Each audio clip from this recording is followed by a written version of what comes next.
What's up guys, welcome back to the channel. As mentioned in my last video, I did have a lot of big things that I wanted to bring up to you guys and loop you guys into. So where am I standing right now? As you can tell, I'm under a partially built porch. So something that Garen and I have been designing and working on to kind of be the dream of what we always envisioned, you know, both our home would be, as well as our garage, and you know, now our headquarters of the YouTube channel. Let me take you through the house and just show you kind of the design elements of the house and how we came up with them. As you can tell, we have a mostly wraparound porch. There is one side of the house back where I started where the wraparound porch does not go around. And that is just because of the embankment. It's a little difficult to do back there. If we did wrap around, we would have to break the concrete up and go into a wood deck. And just for the sake of keeping everything uniform, we opted to not do that. So the front of the porch down here is not completed yet. So we're actually gonna go step through this door right here. This is gonna be the home office. This will be the home of our YouTube channel where we will work, where we will edit videos. We will come up with ideas for you guys, have meetings with content creators, you know, you name it.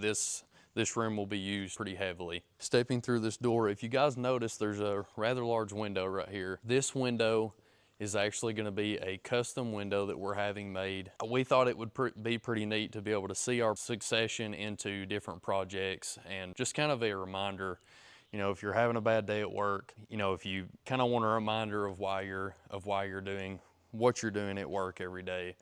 Because everybody has bad days regardless of what you do for a living. The window is sort of a window into, you know, what we've worked so hard for. So we're really looking forward to having that in our home office. But the garage is where most of the content that you guys are a part of will be recorded. So this garage, we spent a lot of time thinking about this, a lot of time designing how we wanted it laid out. So I'm gonna go through that with you.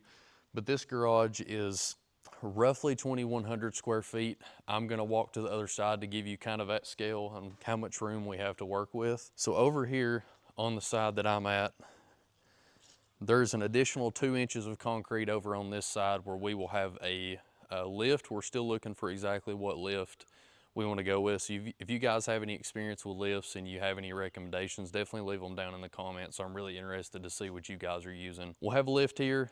All the tools kind of wrapped around where we'll be working on the car is to be conveniently placed while we're doing any projects. There's 3 total doors. Both side doors are 16 feet wide by 10 feet tall. The middle one is 20 feet wide by 10 feet tall. Primarily the reason we made the doors so big is we have no idea what the future holds for the YouTube channel. We have no idea what future projects we're gonna become a part of. We wanted to give enough space in these doors, and this may seem ridiculous, but you know, we may get a truck with an any lift on it. You know, if we ever get to Whistling Diesel's level, who knows, there might be a tank parked in here one day. Going through the rest of the garage, that will be the workspace. The rest of this space over here will be parking space for upcoming projects, daily drivers, or even people that are just coming over and hanging out at the house with us. So we'll definitely have plenty of room in here. This garage is going to be heated and cooled. So regardless of the time of year, we'll all be able to get together in here and continue the projects. In between these 2 doors over here, something notable to point out, something I thought about. As you'll notice, there is a cold and hot water supply over here. The thought behind this was it's really difficult during the winter time to find a place to wash your car. Nobody likes washing their car in the cold. So our thought was if we had cold and hot water between the doors, we can hook the pressure washer up to hot water, close the doors, turn the heat on, and wash our car in comfort in the garage. So that'll be really nice to have, a good quality of life improvement. Probably gonna do the hexagon lights up top. I will throw a picture of the render that I have on the garage up on the screen right now. So as you can see in the picture, we're gonna have hexagon lights up here. I do not have a Mazda RX-8.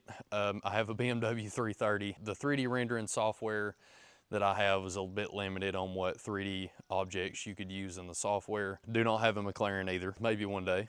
But those cars are to scale to the cars that I do have, so I just laid everything out so I would know for a fact that what I have would fit in the garage. But yeah, the hexagon lights, we're gonna do white with black swirl epoxy floor. The cabinets over on the side are sort of up in the air right now. That will depend on kind of budget constraints toward the end.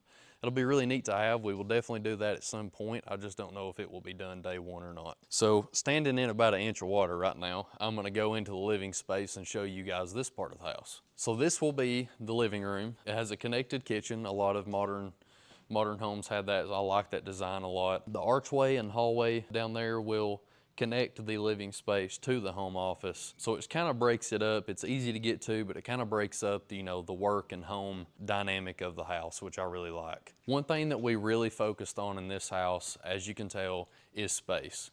Space is something that it's a constraint that I've had to deal with for quite some time. I've lived in several apartments. Size constraints on a house can come rather quickly.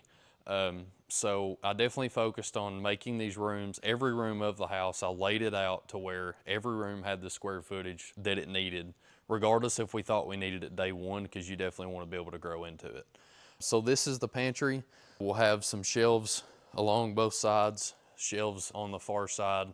This will give us plenty of room whenever we have get-togethers, we have cookouts. We'll definitely be able to store as many ingredients and, you know, anything else that we need. The guy behind the camera right now is the chef. So as I mentioned before, this is the hallway connecting the living space to the home office where we just were.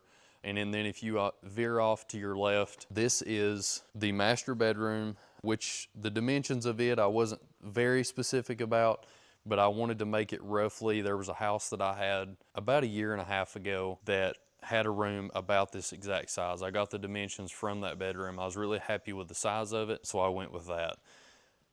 Two things that ended up being quite a bit bigger than I expected them to be is the master bathroom and the master closet. They're significantly bigger than they need to be, but we didn't really need any square footage for any other rooms in the house. So it's easy to think that a room is big in the beginning, but whenever you move into the house, you grow in your hobbies, grow in your career, grow as a family. It's easy to fill up space, and you never realize that until it happens, and it's hard to fix, you know, after the fact. So if you're working in the garage, it's inevitable. You're gonna get dirty. You're gonna get grease on you. You're gonna get oil on you. So ideally, you wanna have a bathroom in the garage that's easily accessible that you can get to wash your hands or anything else before you go in the house.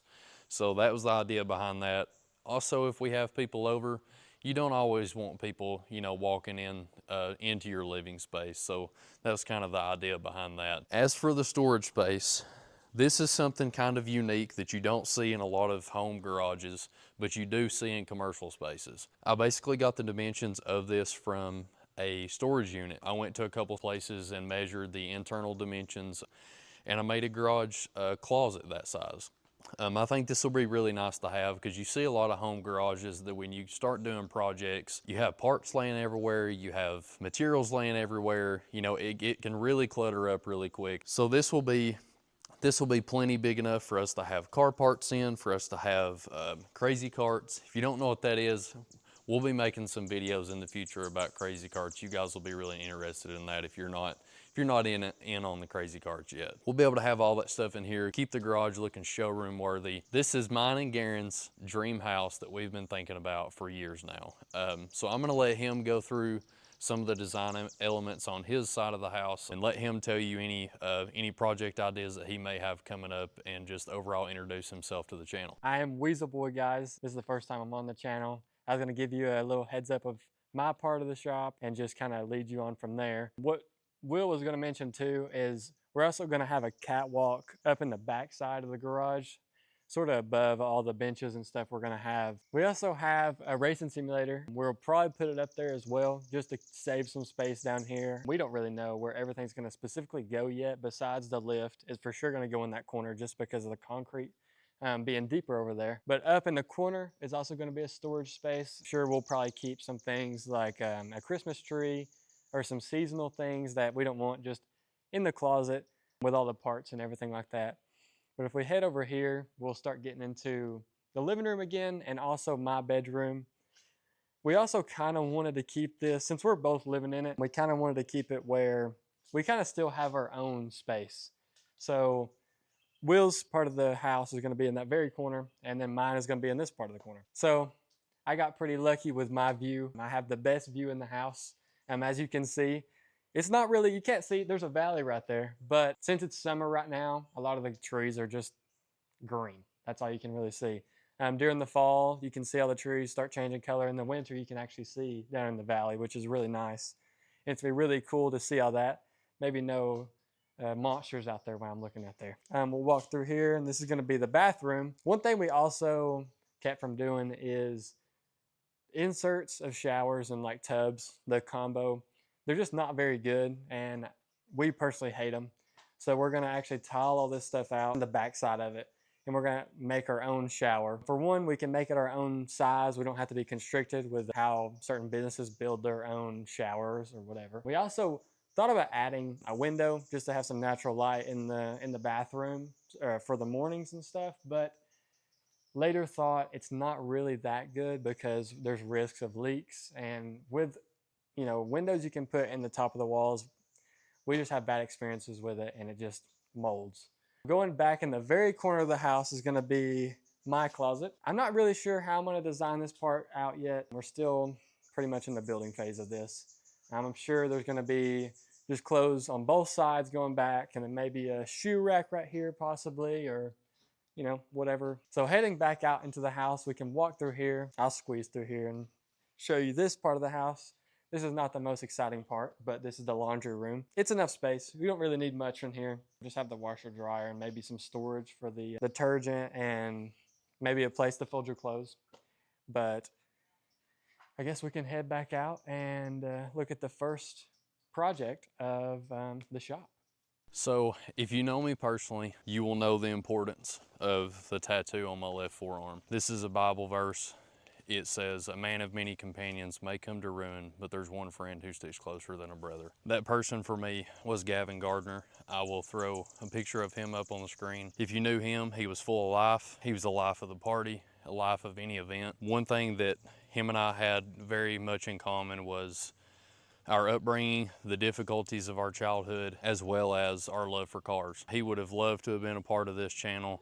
He absolutely would have been on camera beside me right now if he could have been. This truck is a 1988 Toyota pickup that we used to ride around in high school. As you can probably tell, the truck's not in the best of shape. The front end of this truck has quite a bit of damage, as you can tell. Gavin passed away from the unfortunate event of a house fire, and this truck was not close enough to catch fire, but it was close enough to feel the heat of it, unfortunately. So Gavin was in the process of painting this truck red. He kind of had a vision on what he wanted this truck to be, what he wanted it to look like, and it's something that I really want to bring to life in honor of him. So red is not really my color when it comes to vehicles, but I'm going to make it red for him. We're going to restore this completely. So as you can see, anything pretty much plastic or rubber, even the glass delaminated, anything that's not metal pretty much is going to have to be replaced. Luckily, this is an older vehicle. We don't expect to really have many difficulties finding parts for this. This will be a good way for us to all kind of bond and start our first project for the YouTube channel on something that means a lot to Garen and I both. Ever since I was given this truck by Gavin's parents, it has definitely been my dream, to get this truck back to showroom quality and just kind of build it up to what Gavin always wanted it to be. Obviously, this truck has been through the woods a lot. There's still a lot of mud stains in it from where we took it riding the last time we hung out was in this truck, actually, for my birthday a few months before he passed away. I have not cleaned this truck. I've not even sat in it once. It's been kind of an emotional roller coaster for me. This entire truck has, nothing's been moved. None of the, nothing out of the glove box has been touched. I mean, this truck is exactly as it was whenever he last drove it. And for the most part, I've wanted to keep it that way. There are certain ideas on how we can maintain that while also restoring the truck to the kind of quality level that we want it to be. There are certain things we are going to get rid of, such as the seat covers. Obviously, the tires and wheels are going to have to be changed. The paint is going to be done right. It will be painted, the red that he wanted it to be.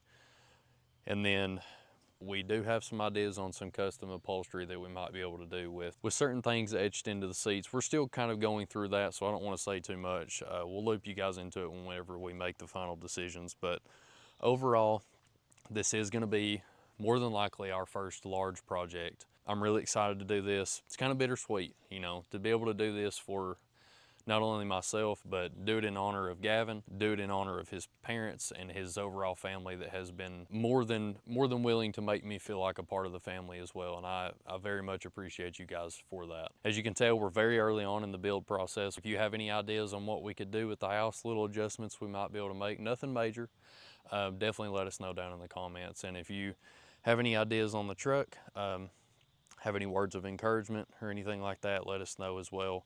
But stay tuned for the next video. I think what we're probably going to do next is Cars and Coffee in Chattanooga. It's coming up this Sunday. We'll definitely be there.